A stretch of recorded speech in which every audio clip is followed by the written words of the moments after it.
Thank you, Nozipo, for this often-ended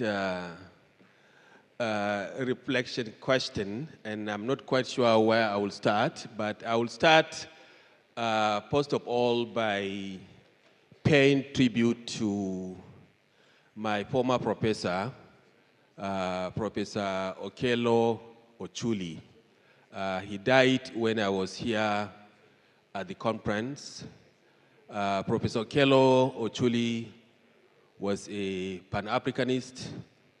He breathed, he talked, he lived as a Pan-Africanist, born in Uganda, studied at the University of Makerere, and then eventually went to University of Wisconsin, Madison, where he got his PhD, moved to Zaria in Nigeria, started teaching political science at ABU Zaria. And some few years back, after returning from Zaria, he moved to Abuja, where he continued with his Pan-African work. I think that it's only appropriate to mention him because Professor Kole was one of the very rare Pan-Africanists who, in many things that he did, he tried to exemplify, to showcase his Africanness. There was one course that he taught, which was mock the OAU. It was a course that was oversubscribed, and everyone in the class was assigned an African country. So what you do is you go and study the African country, his history, his culture, his people, and importantly, the leadership of the country, their behavior, their mannerism, their dressing, and everything. And so we used to have this mock OAU, whereby a student was to represent a particular African country. And so of course, there were people who always wanted to be Gaddafi, So you go and dress up like a Gaddafi, come and speak at the UN as a Gaddafi, come and speak at an OAU conference as a Gaddafi. There were many people who were as Nasser, dress up like Nasser, come and speak at OAU and other things. And that was the cause that really, in so many ways, exemplified the Africanness of what he was trying to teach by just immersing yourself in one country, their culture, their history, their behavior, and come to represent that. Of course, Kole left ABU Zaria, moved to Abuja, and he continued that and working with an Anglican grammar school, a girls' secondary school, where the young women were taught the same thing. I remember like 2 years ago, he actually brought them to the AU Secretariat to perform, to show them what that was. So I just want to reflect on that, Nozipo, to say that we have lost a Pan-Africanist who was dedicated to the continent. Probably, as I said, he was born in Uganda, but died in Nigeria, and probably I think he died as a Nigerian more than a Ugandan because of just how he deeply integrated into society and other things. So I want to just say one or two things, which is that I have been in this field for a long time, and some of the things that I want to say are things that I think that we are doing well, but some things that we are not also doing well. One of the things that I think that we are not doing well is appreciating what we accomplish and celebrating what we are doing. We are too hard on ourselves. We are too critical of our victories. Even when we see victory, we don't seem to appreciate that this is our hard work. This is what we have accomplished. And we are so critical of ourselves, that we do not appreciate ourselves. And that worries me a lot. Partly, I guess, is we in the foundation world who set up all these big things that needs to be done, that should be done, and other things. And whereas our grantees, our grantee partners are doing so much in so many ways that we do not appreciate the victories and we don't celebrate those victories. And my sense is that it is very unhealthy. It's so toxic. It's so bad for our health, for ourselves, and for our own families that we do not celebrate the small gain that we make. So I want us to always think about what are the small gains that we're making. We may not be able to bring about the systemic change that we are looking at, but what are the small victories that we can be proud of, go to bed and sleep well? I remember I was telling Becky about actually a program which was started by the Vice President, the feeding program. This was a national feeding program that was started. And of course, this feeding program is giving lunch to children who come to school. It is not solving or eradicating hunger. But when our grantee partners were working in the program, they were just trying to ensure that when you come to a classroom, there is a table, a meal table, which says today for breakfast, for lunch, you are going to get A, B, C, D. On all the grantee partners we are doing was just to go to those schools and check and see whether were these children given those kind of food. And it made a lot of difference in the life of so many people. Our grantees working with the government were not eradicating hunger. They were not eradicating poverty. But the fact that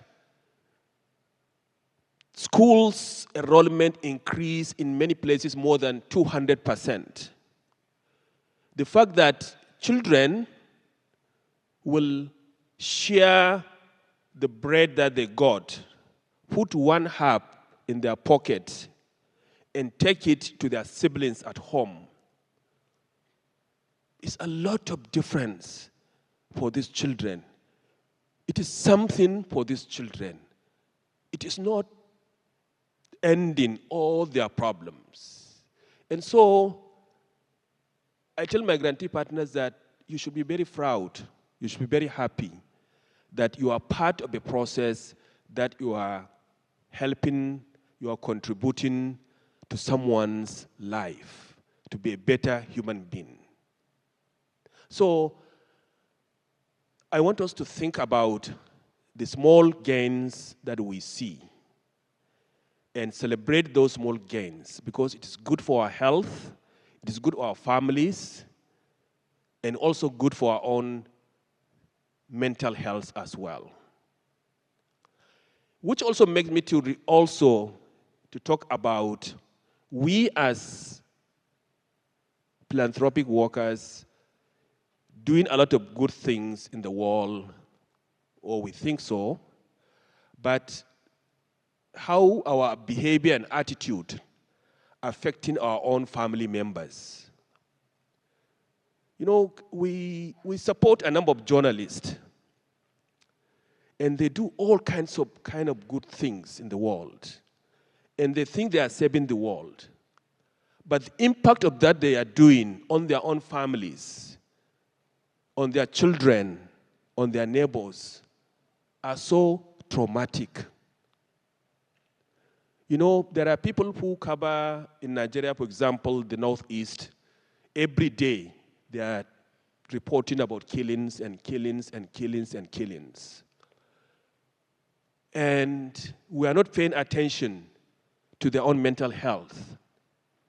And importantly, to the mental health and the relationship with their families. How are they acting within their own families? How are they talking to their own families? How are they behaving with their colleagues, with their family members and others? Because I know that even for those of us who just listen to the radio stations, we are already traumatized by what is happening. You can only imagine the people who are covering these stories, who are reporting these stories. What does it mean to them? And importantly, to the innocent family members who really are not part of it and other things. So for me, I think that as we are doing this work and thinking about this work, we have to be thinking about how do you take care of ourselves, how do you take care of our family members? Because our family members probably never sign up to all this thing that we are doing.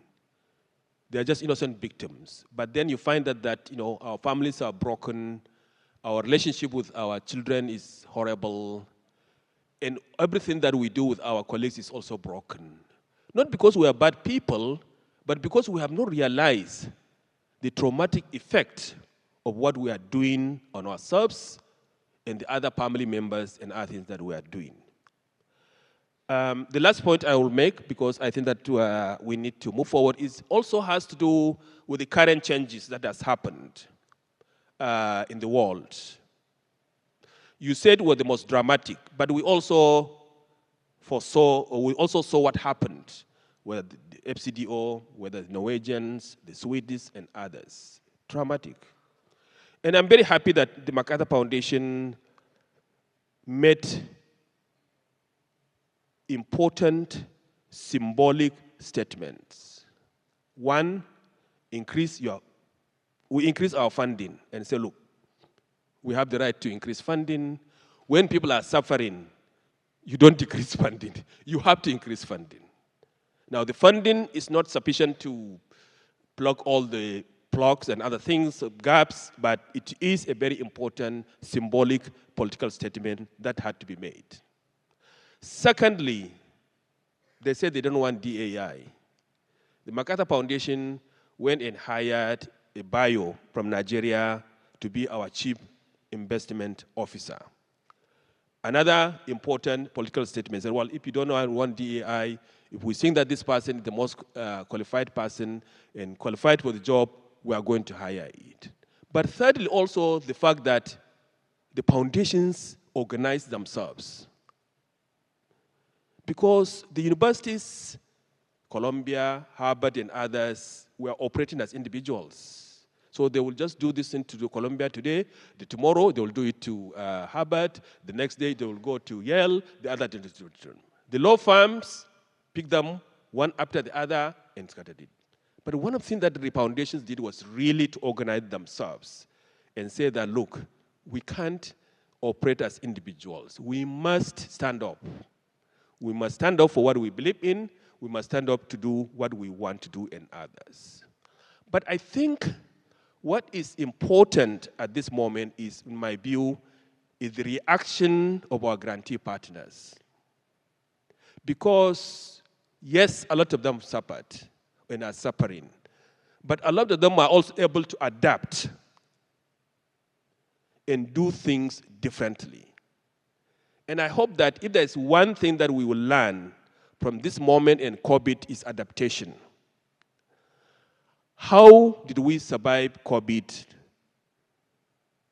And how are we behaving now? And how are we surviving this moment now?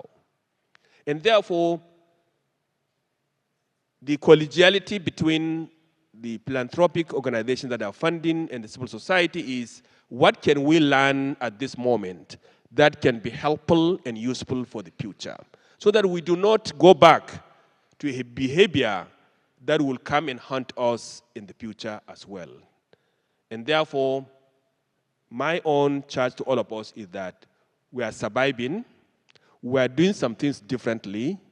Let's continue with the things that we are doing differently, whether it's a good time or it is a bad time. Thank you very much.